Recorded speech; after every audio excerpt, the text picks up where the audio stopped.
Hello everyone, how are you doing? This is MD Tech here with another quick tutorial. In today's tutorial, I'm going to show you guys how to resolve if you're having a microphone issue that the wizard could not start.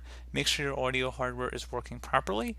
So this should hopefully be a pretty straightforward tutorial, guys. And without further ado, let's go ahead and jump straight into it. So we're going to start off by opening up the start menu. Just left click on the start button one time. Select the setting gear icon on the left side where you hover over it to settings. So go ahead and left click on that.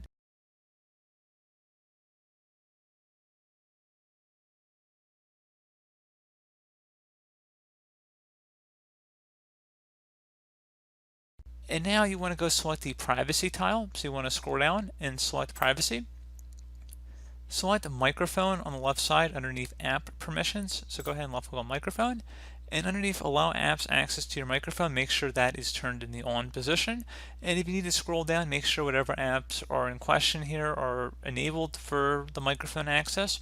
So again, pretty straightforward process here, guys. I do hope that I was able to help you out, and I do look forward to catching you all in the next tutorial. Goodbye.